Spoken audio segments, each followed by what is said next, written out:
Hey everyone, I'm Stormtracker 16 meteorologist Jeremy Lewan. Welcome back to Stormtracker 16's Cloud to Ground. Before we get started this week, I wanted to give you a quick backstory on the name of this show. Cloud to Ground is a double entendre. Lightning can strike from cloud to sky, but most importantly, from cloud to ground. These are the lightning strikes that are most dangerous to us humans. Secondly, the show exists in the streaming universe, the internet cloud, if you will, and we're bringing knowledge straight to you all right here on the ground. Now you know why it's called Cloud to Ground. We've been enjoying the extra warmth here this week and looking forward to the start of summer, of course. This week, the team has gone all out. To get things started as we prepare for the unofficial start of summer, we're going to check in with Allie Gallo, taking a look back at Memorial Day weather. Allie?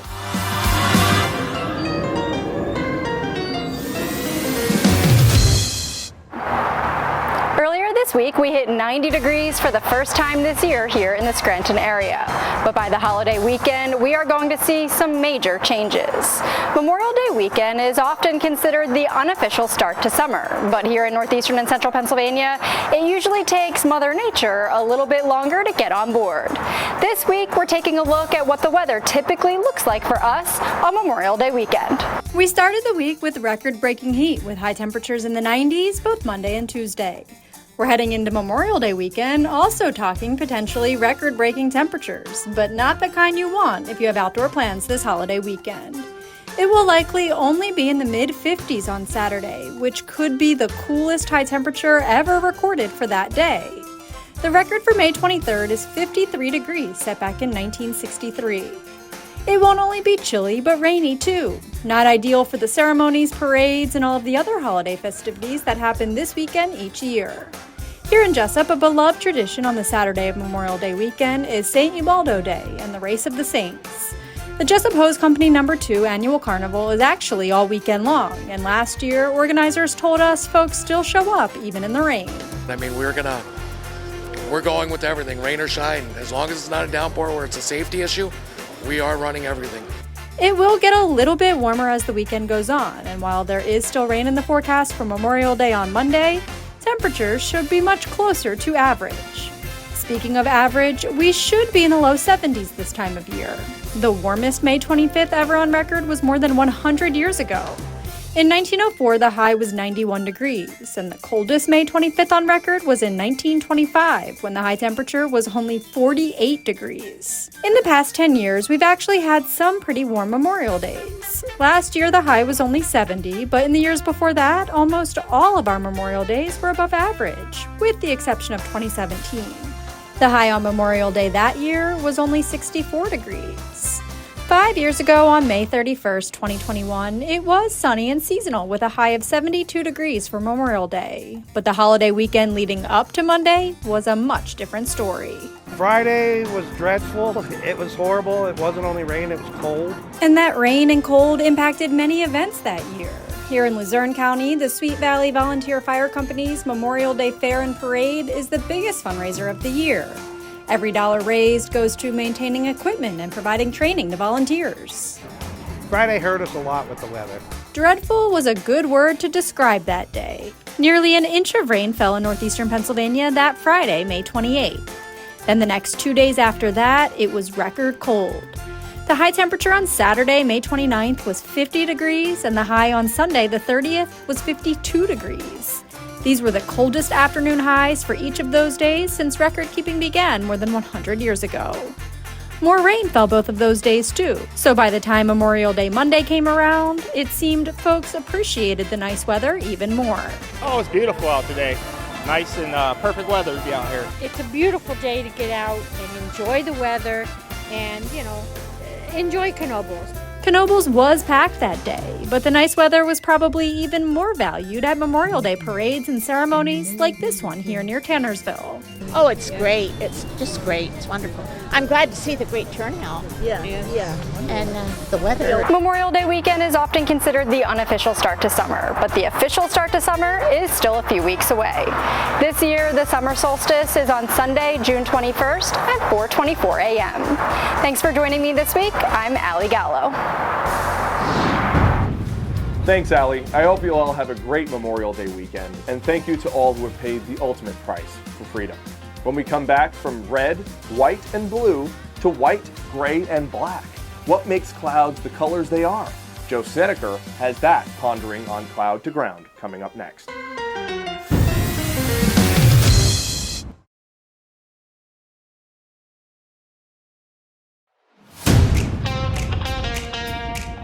Welcome back to Cloud to Ground. I'm Jeremy Lewan. Color can tell us many things, when something's too hot to touch, or when it's okay to enter an intersection, or even a cautionary label. But what causes clouds to be different colors? And what does it all mean? For that, we go to Joe Snedeker. Joseph, what do you got for me?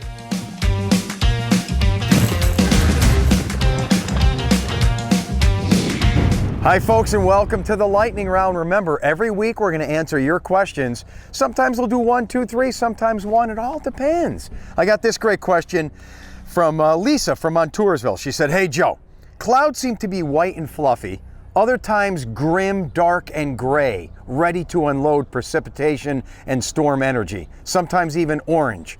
What makes clouds their color, and why are rain clouds always dark?" Well. I have the perfect answer to illustrate with toilet paper. But first, let's look around the sky now. We're in the Walmart parking lot, and you can see off in the distance, we have gray.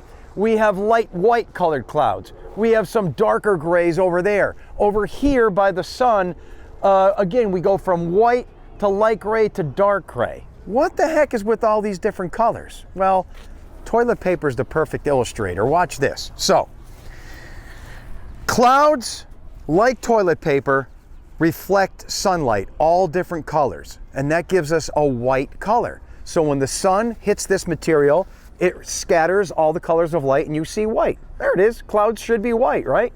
But watch how I can make toilet paper get grayer and grayer. All I have to do is kind of fold it upon itself and put it in front of the sun. Now look at all those colors. You have light gray, dark gray, and even darkest of all gray when we block out the sun totally. But yet on top, look, it's all white again. So what happens is the amount of sunlight that scatters through a cloud creates a bright white color. But what if that light can't get through the cloud because it's so thick? That's when you see the darker grays when you're at the bottom. It's not really gray. It's just that the light from above can't get through, and you're kind of looking at the shadow of the clouds on top. But again, they're white on top. So rain clouds do not hold a lot of rain or moisture necessarily or ready to dump on you. It's just a cloud that is so thick the light from above can't make it through, just like with the toilet paper. Now at sundown, of course, the sun, only the red light gets through.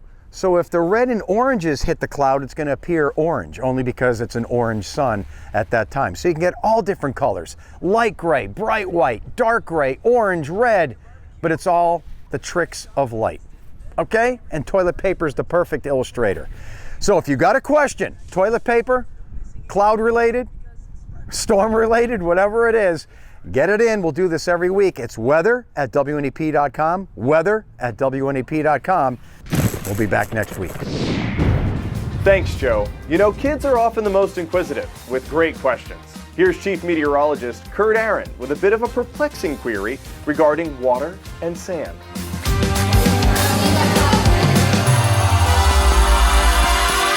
Hi, and welcome back to Science Class. You know, so far, since the start of this Cloud to Ground show, we've had a lot of interesting questions. You may remember, week 1, we had this.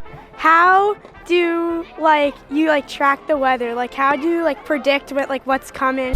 And then we went into complete details about how we forecast the weather using models. And when we do see storms coming through, our radars now have attributes on them, meaning they show icons, wind speeds, whether there's hail, whether there's lightning. So we always try and make sure you're aware of what's coming to your hometown. That's what we do when we're forecasting the weather. So we explained all that. And then we had this question. What do you do if you get the weather prediction wrong? You know the old saying, and I said it before, but it's true. People never remember when I'm right, but they never forget when I'm wrong. And obviously you're reminding us of that. And when we do get it wrong, which we do occasionally, we get these.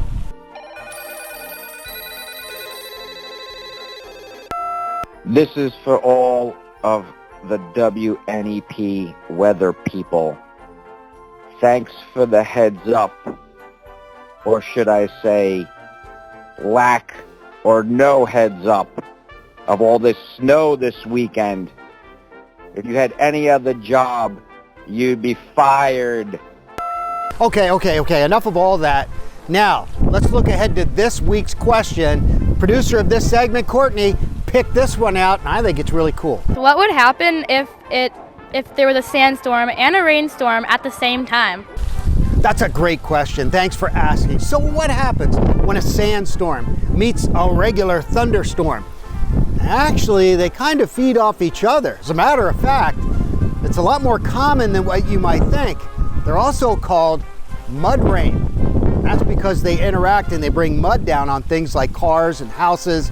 We got a lot more to talk about. We'll show you some very interesting aspects to these sandstorms or mud rains. Let's go into the severe weather set. Follow me.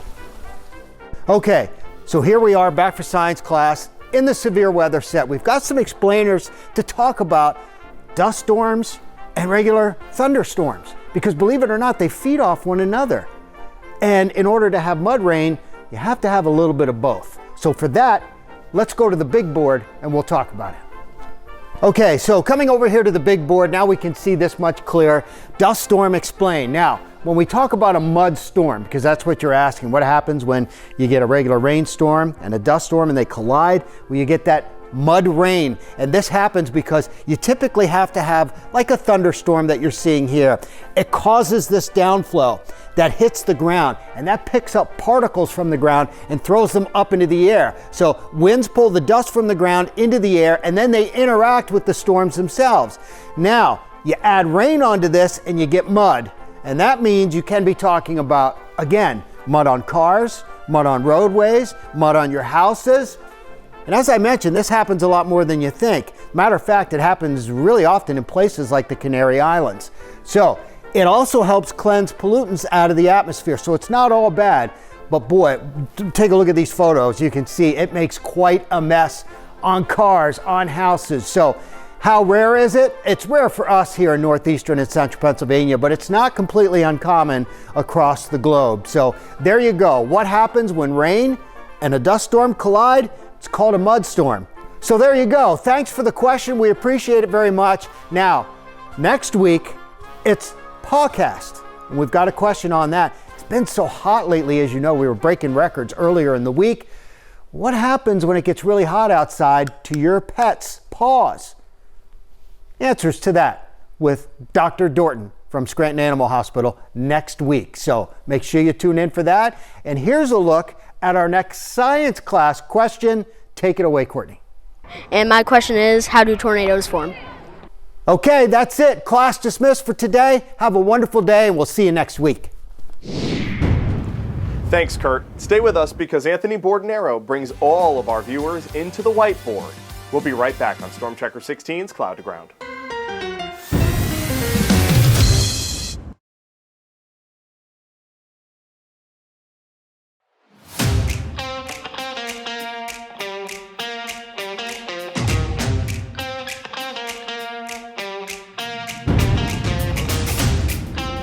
Welcome back to Stormtracker 16's Cloud to Ground. I'm Jeremy Lewan.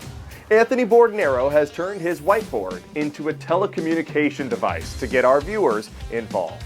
I can't wait to see this. Take it away, Anthony. We have a change of scenery for this edition of Whiteboard Weather. I'm in the backyard, you know where I'm at. But we're usually in the studio, but I want to change things up a little bit. Let's roll the intro.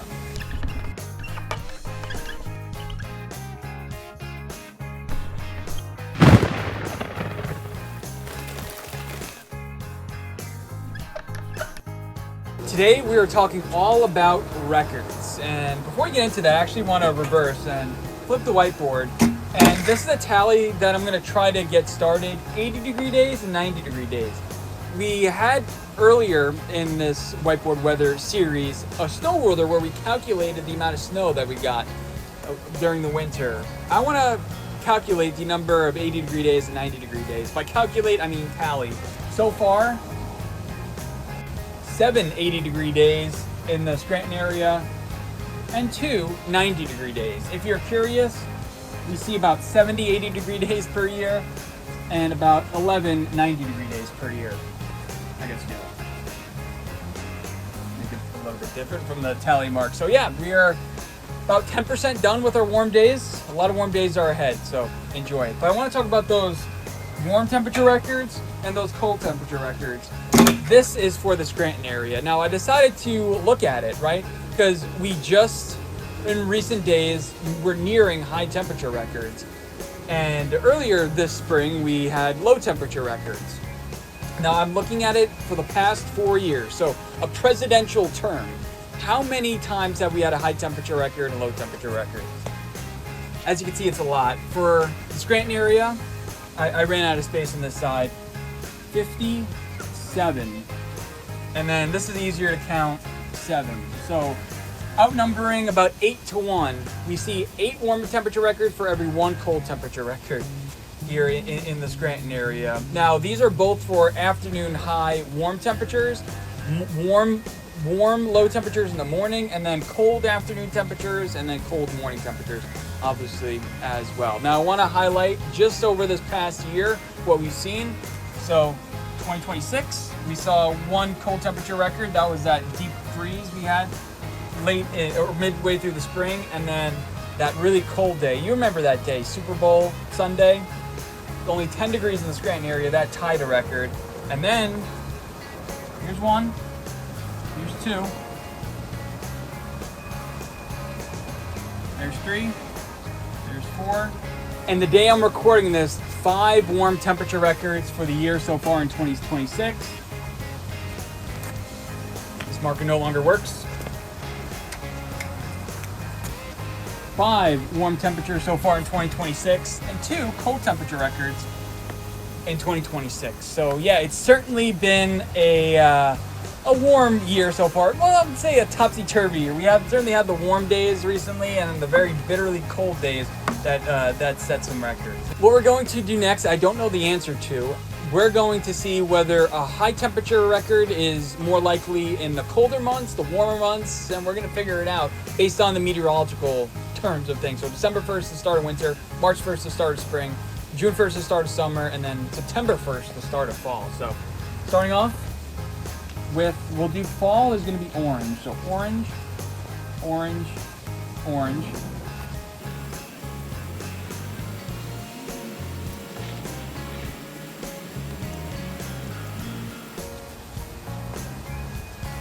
Eight goes to fall.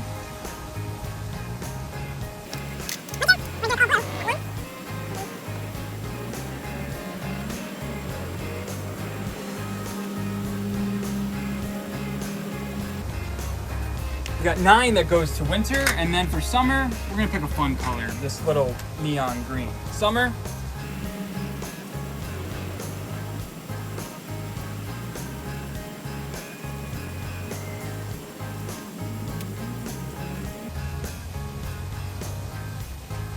'22 warm temperature record days set in the summer, and then finally fall, and finally spring. I'm going to use this purple color for spring.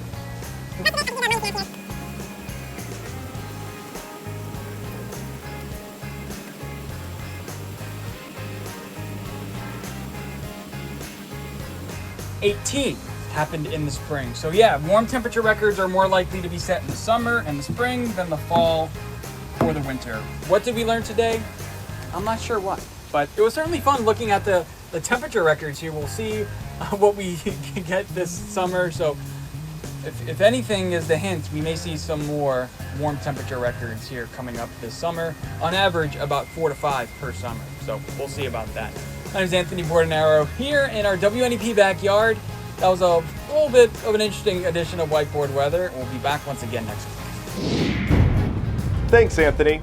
Don't go anywhere now. I've got some beauties to share with you this week. Great scenes sent in by you viewers. Stormtracker 16's Cloud Ground returns in just a moment.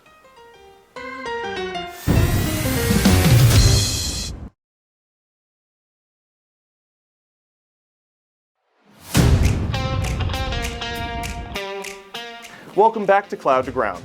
I'm Jeremy Lewan. My favorite part of this show is bringing everyone your pictures of our area and its weather. This week is no exception, and I bet the last one puts a smile on your face as well. Take a look.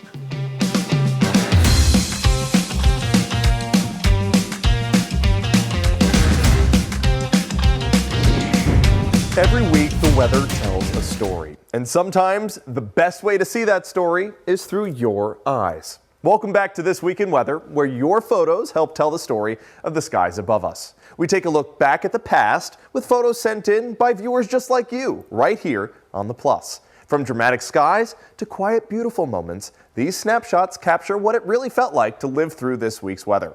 And as we go, we'll do more than just admire the view. We'll break down what's happening behind the scenes and turn some of those complex weather patterns into easy-to-understand science. So let's get started with this incredible shot from Jeanette, right outside of Palmerton in Carbon County. This is right near Blue Mountain.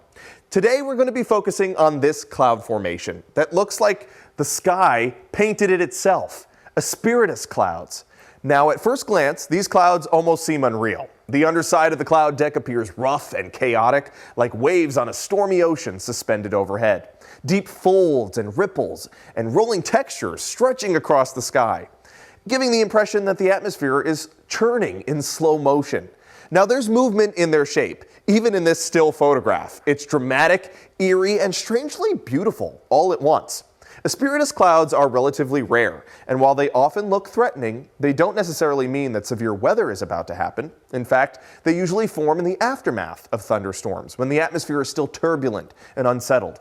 The science behind them comes down to the instability and wave motion in the air. After storms move through, layers of moist air can begin to oscillate, almost like ripples when they spread across the water after a big boat passes by.